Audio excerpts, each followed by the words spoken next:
하나님 말씀 함께 볼 수 있도록 하겠습니다. 마태복음 14장 22절부터 33절까지 하나님 말씀입니다.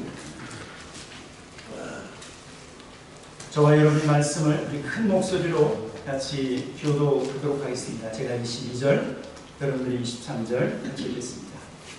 예수께서 즉시 제자들을 재촉하사 자기가 무리를 보내는 동안에 배를 타고 앞서 건너편으로 가게 하시고 무리를 보내신 후에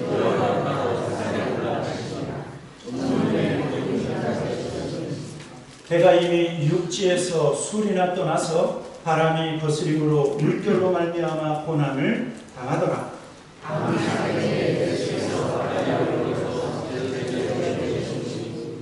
제자들이 그가 바다 위로 걸어오심을 보고 놀라 유령이라 하며 무서워하여 소리지르거늘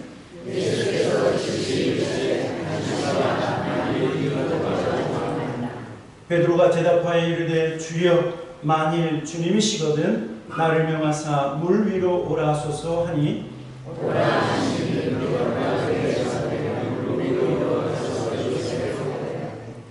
바람을 보고 무서워 빠져가는지라 소리질러 이르되 주여 나를 구원하소서 하니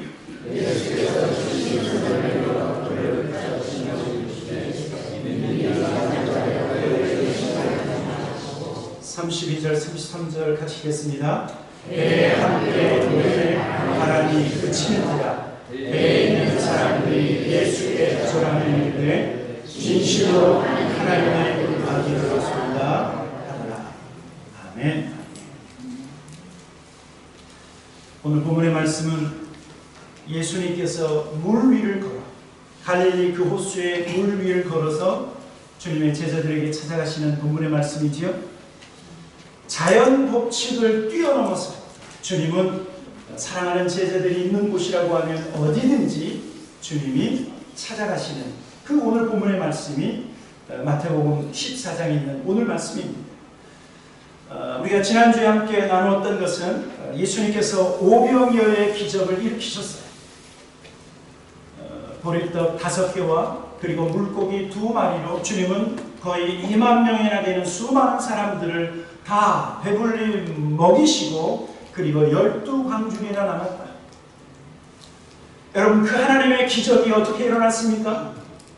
예수님께서 허기진 그 자기 백성 하나님의 말씀을 들으러 온 그 수많은 사람들 그들이 마을로 내려가서 다시 저녁 식사를 하기 위해서 사람들이 마을로 내보내십시다. 아니면 저들을 어떻게 먹이려고 하면 200데나리온이나 더 많은 돈이 필요합니다. 라고 말할 때 주님 뭐라고 말씀하셨습니까? 갈 것 없다. 너희가 먹을 것을 주라. 아무것도 없는 주님의 제자들에게 너희가 먹을 것을 주라. 예수님께서 그렇게 말씀하신 그 말씀에 순종한 제자의 모습, 순종한 그 제자의 작은 그 모습, 그 믿음으로 말미암아 수많은 사람이 오병이어의 기적을 통해서 배불리 먹고 그리고 12광줄이나 남았다라고 하는 사실입니다. 여러분 중요한 것은요, 예수님께서 말씀하실 때 그 말씀에 순종하는 그 믿음을 통해서 하나님은 무엇을 일으키신다? 기적을 일으키신다.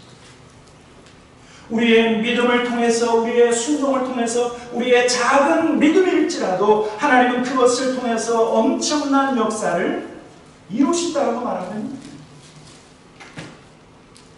저와 여러분의 믿음, 저와 여러분의 순종을 통해서 영원 구원의 역사와 그리고 하나님의 나라가 더욱 확장되어지는 역사가 일어날 줄 믿습니다.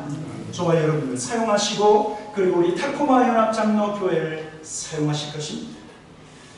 여러분 이렇게 오병이어의 풍성한 저녁 식사를 마치시고 오늘 보니까 주님은요 제자들을 재촉해서 갈릴리 바다 건너편으로 보내시고 계시는 것을 볼 수 있습니다. 주님은 제자들을 건너편으로 보내시고 주님은 산으로 올라가서 기도하고 계십니다. 22절에 보니까 예수께서 즉시 제자들을 재촉하사 자기가 무리를 보내는 동안에 배를 타고 앞서 건너편으로 가게 하시고 무리를 보내신 후에 기도하러 따로 산에 올라가시니라. 저물매 거기 혼자 계시다. 여러분, 우리 예수님께서 기도하시는 것은 예수님의 대표적인 모습이죠. 근데 오늘 여기 보니까 예수님이 산에 올라 기도하셨다라고 말씀하고 있어요. 여러분, 우리가 잘 아는 것처럼 예수님은 늘 기도하셨어요. 공생애를 시작하실 때 성령에 이끌리셔서 광야에서 40일 동안 금식하시면서 기도하신 분이 우리 예수님이세요.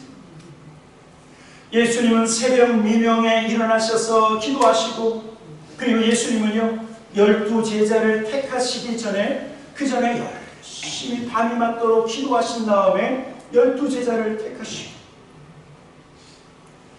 그래서 예수님의 늘 기도하는 모습, 이 모습을요 가장 많이 본받은 나라와 민족이요 우리 대한민국이에요.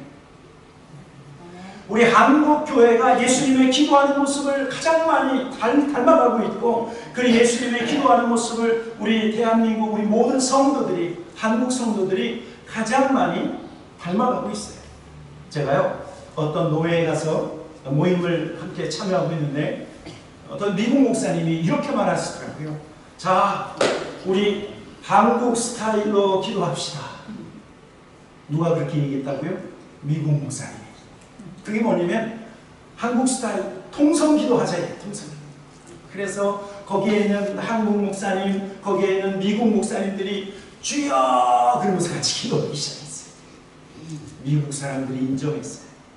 그게 뭐냐면 바로 예수님의 기도하는 모습을 우리 한국교회와 성도들이 잘 본받고 있다고 하는 사실이죠.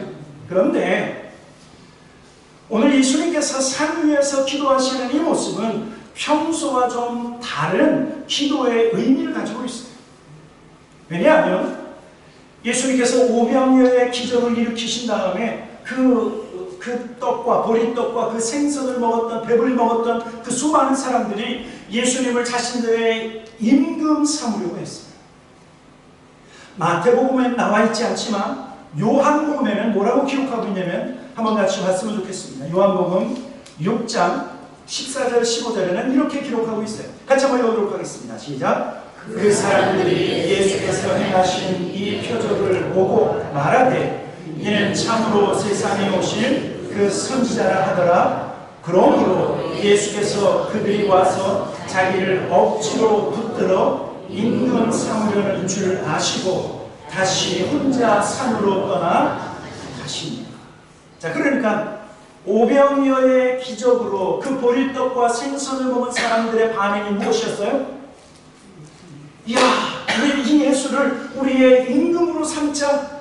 그래서 예수님을 붙들려고 하는데, 그러나 정작 예수님은 어디를 향해서 가셨다고 말하고 있습니까? 산으로. 뭐 하려고요? 기도하러 산으로 가셨다라고 말하고 있는 거예요. 여러분, 여기에서 예수님의 기도가 어떤 새로운 의미가 있냐면 예수님의 기도는 바로 겸손의 모습이라고 말합니다. 겸손의 모습.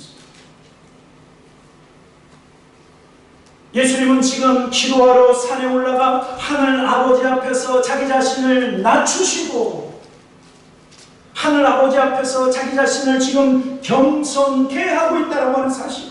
사람들은 예수님을 그를 높이고 예수님을 임금 삼으려고 하지만, 그러나 예수님은 사람들의 말, 사람들의 요청에 흔들리지 않고 하나님 앞에서 자기 자신을 낮추고 자기 자신을 하나님 앞에 엎드리고 있다고 하는 사실. 여러분, 저와 여러분이요, 사람들의 말과 그리고 환경에 의해서 우리가 흔들릴 때 우리는 어떻게 해야 되냐면 하나님 앞에 먼저 엎드려야 돼요. 사람들의 말에 우리의 마음이 흔들리고 환경에 우리의 마음이 흔들릴 때 흔들리지 않기 위해서 하나님 앞에 엎드려야 된다. 또 나가서요, 저와 여러분의 마음이 높아지려고 할 때, 우리의 마음이 교만하려고 할 때, 여러분 하나님 앞에 나가서 기도하실 때, 여러분 우리가, 어떤 분은 목사님 우리가 교만할 게 뭐가 있습니까? 그래도요, 갑자기 자식들이 좋은 직장 들어갔다 그러면 갑자기 목에 힘이 갑자기 쎄. 내 자식이 좋은 학교 들어가도 우리 자식들이 잘 된다라고 하는 소식이 들리면 갑자기 마음속에 스물스물 다른 사람보다 높아지려고 하는 그런 교만이 찾아오기도 해요. 좀 상황이 좀 잘 되고 그리고 비즈니스가 좀 잘 되어지면 그러면 갑자기 우리의 마음속에 슬금슬금 찾아오는 것이 여러분 교만이라고 하는 사실이에요. 저와 여러분의 마음이 높아지려고 할 때 그럴 때 하나님 앞에 나아가서 하나님 앞에 엎드려야 돼요. 엎드려야 돼요. 그래야 우리의 겸손을 지켜나갈 수 있다. 뭔가 일이 잘 될 때 참 우리가 참 어리석지요. 뭔가 힘들어지면 주여 그러는데 뭔가 잘 되면 주여를 안 찾아. 그러나 여러분 뭔가 더 잘 되고 일이 형통하고 일이 잘 풀릴 때일수록 우리가 하나님 앞에 엎드려야 할 것은 바로 저와 여러분이 하나님 앞에 엎드릴 때마다 무엇을 지켜나갈 수 있다고요? 우리의 마음을 지켜나갈 수 있고 우리의 겸손을 지켜나갈 수 있어요. 왜냐하면 하나님은 교만한 자를 미워하시고 하나님은 자고한 자를 결코 기뻐하지 아니하시고 멀리하시고 반대로 겸손한 자는 가까이 하시고 하나님은 겸손한 자에게 은혜를 내려주시기 때문에 여러분 그래서 날마다 하나님 앞에 나아간다고 하면 여러분 그 마음에는 하나님의 겸손을 부어주시고 그래서 날마다 하나님 앞에 겸손한 모습으로 낮은 모습으로 하나님 앞에 나아갈 수 있다.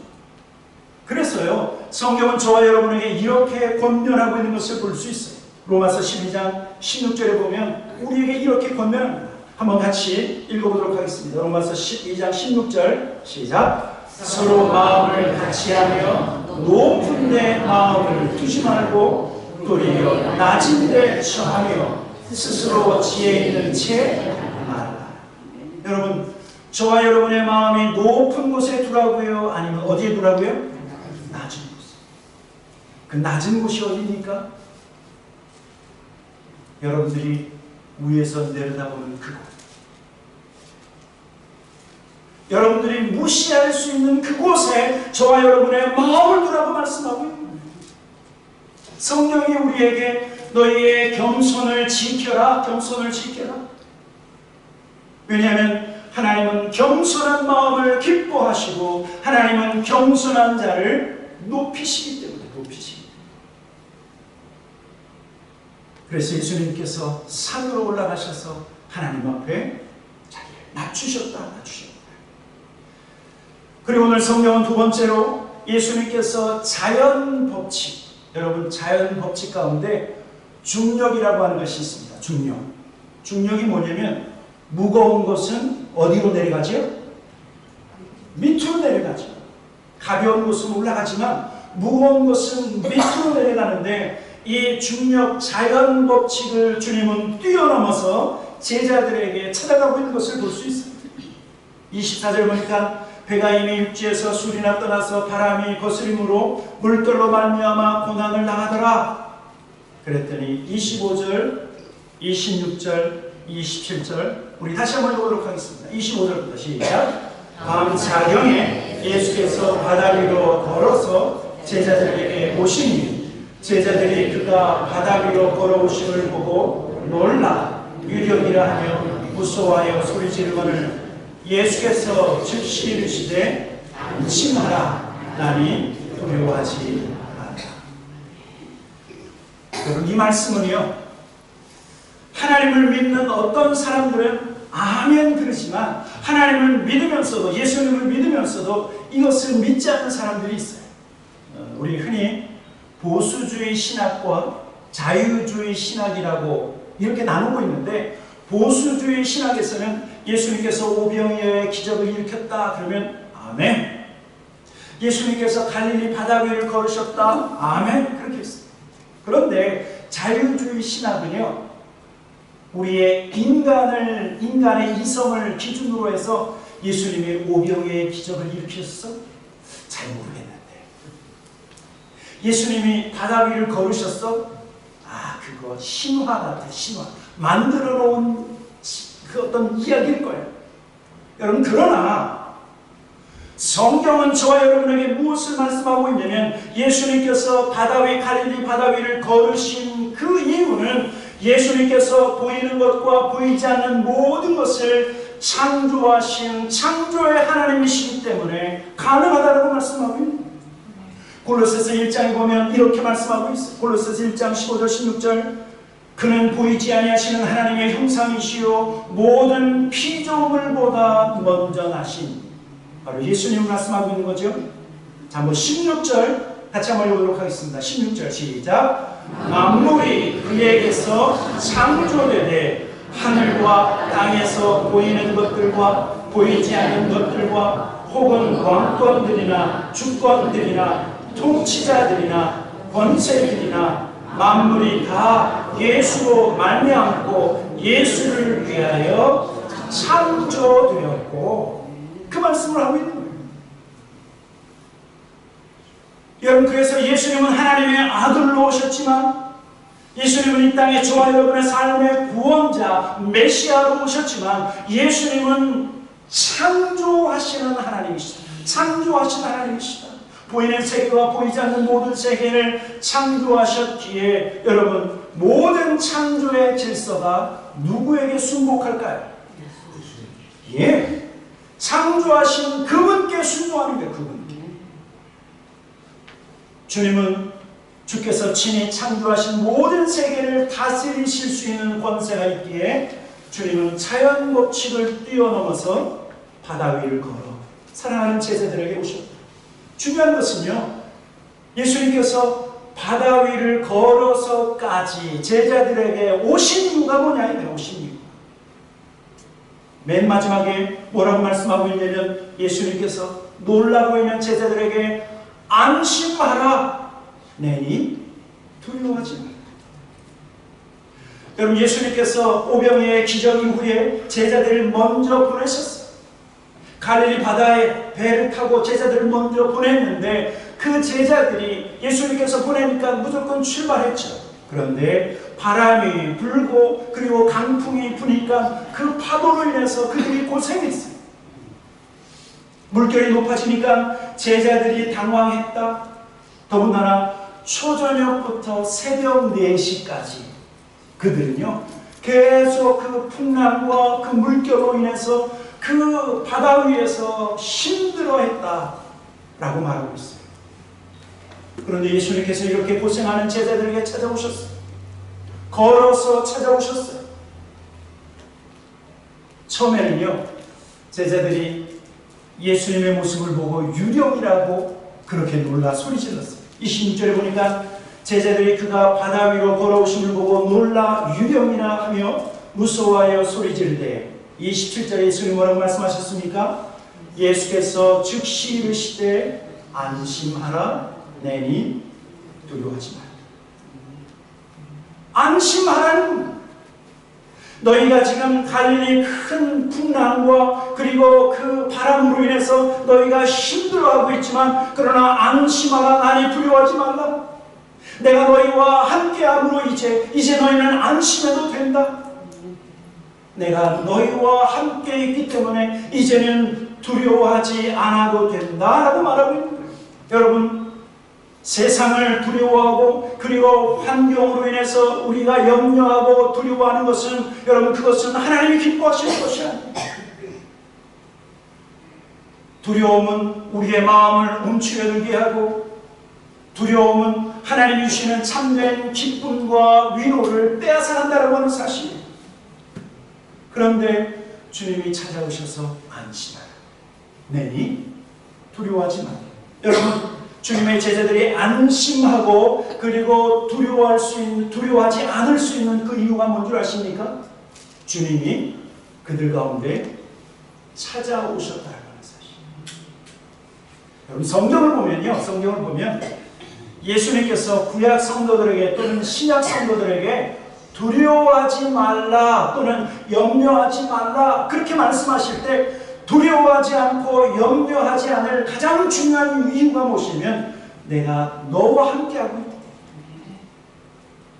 그래서요 하나님은 여호수아에게 뭐라고 말씀했냐면 이제 여호수아가 모세를 이어서 모세 구약의 지도자 모세를 이어서 가나안 땅을 정복하기 위해서 여호수아가 세워졌는데 여호와 하나님께서 여호수아에게 뭐라고 말씀했는 줄 아십니까? 여호수아 1장 9절에 이렇게 말씀하고 있어요. 내가 내게 명령한 것이 아니냐 강하고 담대하라 강하고 담대하라 두려워하지 말며 놀라지 말라. 그 다음에 중요한 말씀이에요. 내가 어디로 가든지 내 하나님 여호와가 너와 함께. 여러분 왜 하나님께서 저와 여러분에게 두려워하지 말라 강하고 담대하라고 말씀하시냐면 하나님이 함께하고 있기 때문에 하나님이 함께하고 있기 때문에 여러분 그래서요 저와 여러분에게 하나님이 주시는 약속이 있어요. 하나님이 주시는 언약이 있어요. 그 언약이 뭐냐면 임재 언약이에요. 임재 언약. 창세기서부터 계시록까지 모든 말씀이 하나님이 저와 여러분에게 주신 언약의 말씀인 줄 믿습니다. 그런데 그 언약 가운데 임재의 언약이 있다는 거예요. 사실 임재. 내가 너와 함께 있겠다. 내가 너를 결코 떠나지 않겠다. 그래서 하나님은 구약 백성들에게 뭐라고 말씀하셨냐면 이사야 43장 2절에 이렇게 언약해 주셨어요. 우리 한번 읽어보도록 하겠습니다. 이사야 43장 2절 시작.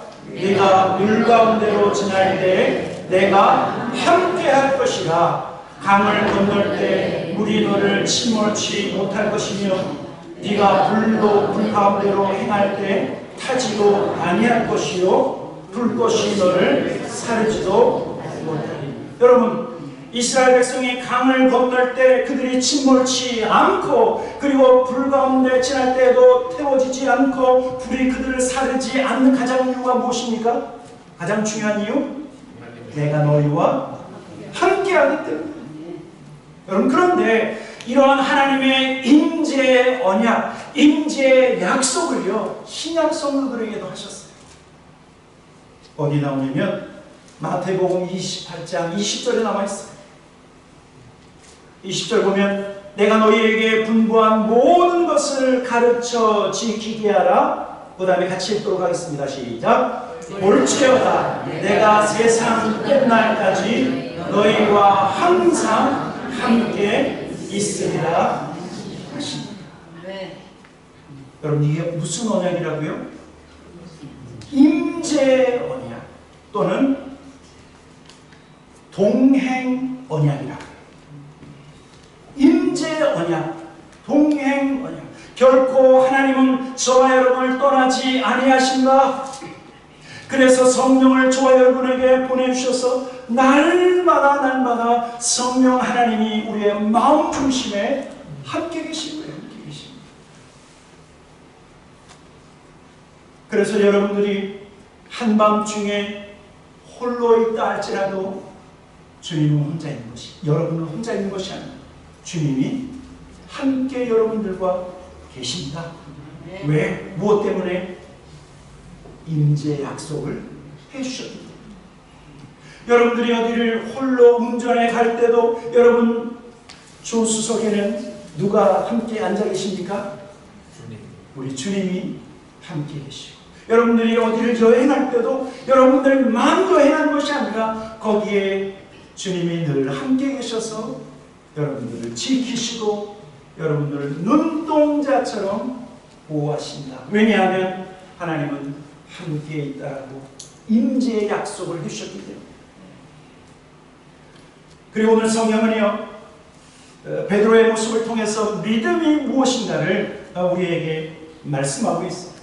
예수님께서요 갈릴리 바다, 그 바다를 걸어서 제자들에게 찾아오니까 그 힘든 상황에서 베드로가 뭐라고 얘기하냐면 주여, 주님이 지금 당신이 주님이라고 하면 그러면 나를 명해서 나도 이 물 위를 걷게 하옵소서. 제가 설교를 준비하면서 참 베드로는 이 상황 속에서 어떻게 똑같이 걸을 생각을 할까? 여러분, 예수님을 닮으려면 이 정도는 해야 돼요.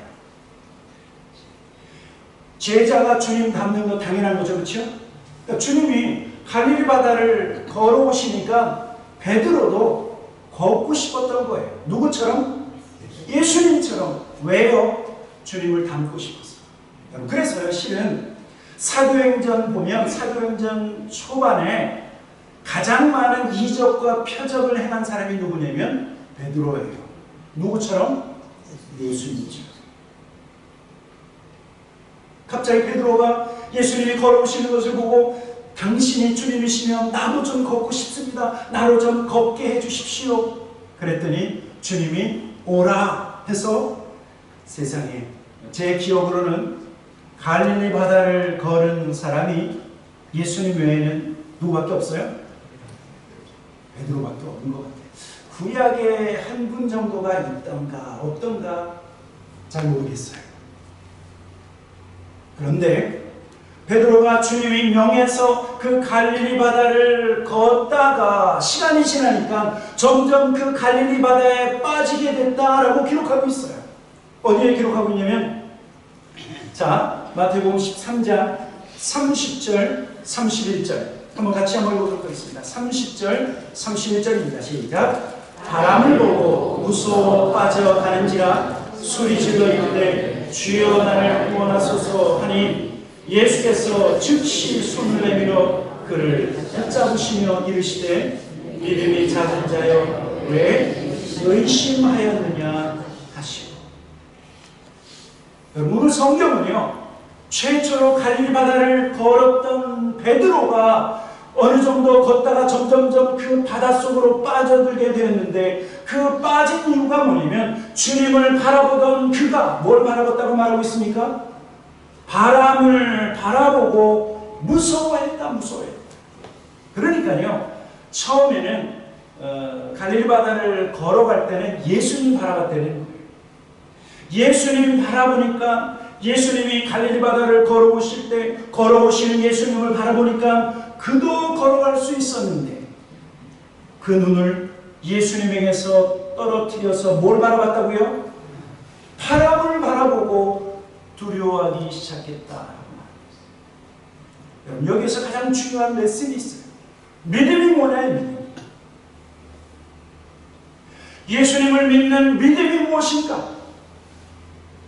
예수님을 바라보는 것이고, 예수님을 믿는 것이고, 예수님이 갈릴리 바다를 걸으셨으면 나도 걸을 수 있다라고 생각하는 것이 온전한 믿음인데, 그런데 그 눈을 주님에게서 떨어뜨려서 바람을 바라보고 풍랑을 바라봤더니 갈릴리 바다 속에 빠지게 되었다.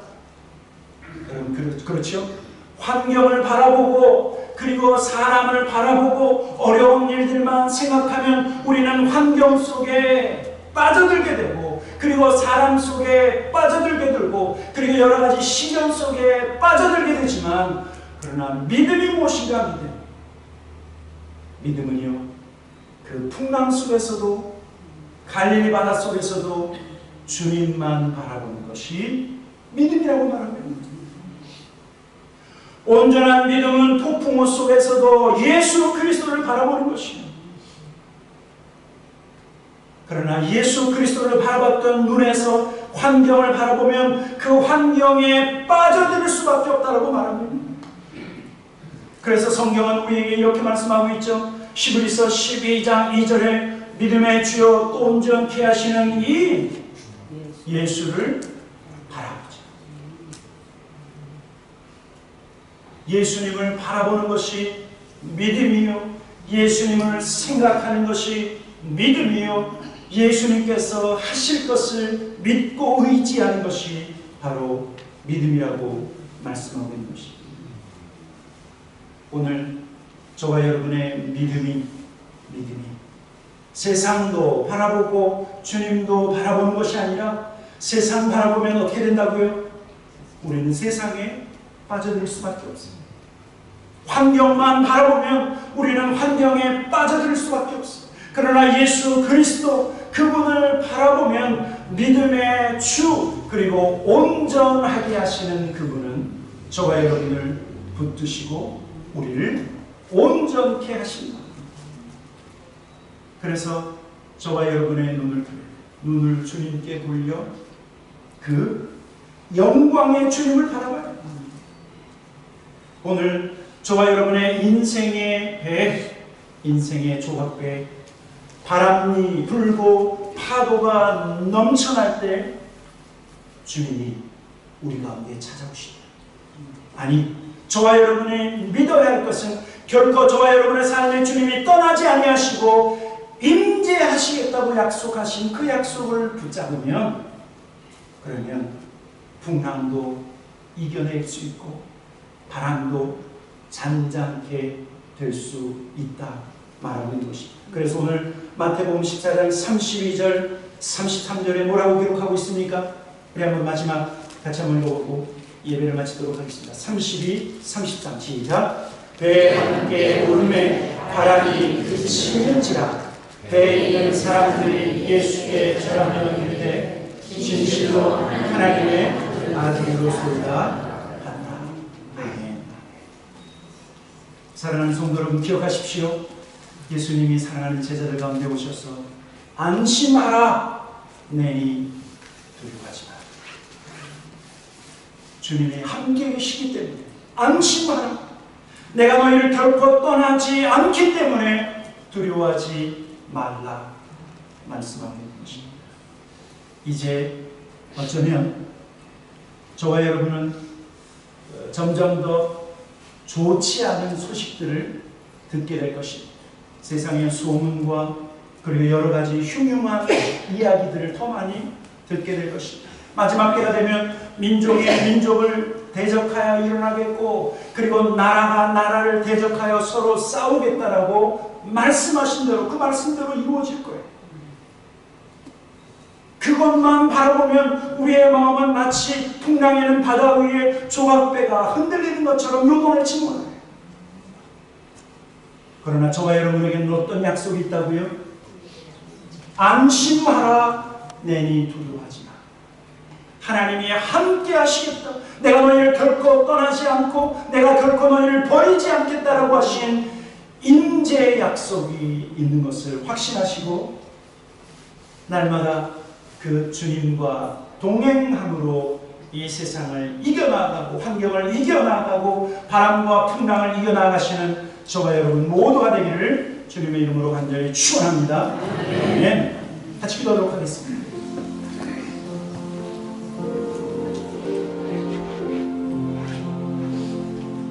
우리 한번 같이 기도했으면 좋겠습니다. 하나님, 나에게 믿음을 더하시옵소서. 하나님은 영이시기에 우리의 눈으로 볼 수 없지만 오직 한 가지 믿음으로만 주님을 볼 수 있습니다. 주님은 저와 여러분의 마음속에 결코 떠나지 아니하시고 함께 계시는 하나님. 하나님, 이번 한 주간도 그리고 내가 영원한 하나님 나라에 이를 때까지 내가 너희와 끝날까지 함께 계시겠다고 약속하신 예수님, 날마다 믿음으로 주님의 임재를 경험하게 하시고 믿음으로 날마다 하나님이 나와 함께 하심을 확신하며 하나님 이 세상을 살아가는, 하나님 거친 이 세상을 살아가는 믿음의 사람들이 되게 하시옵소서. 우리 한번 합심으로 같이 기도하고 예배를 마치도록 하겠습니다. 같이 기도하겠습니다.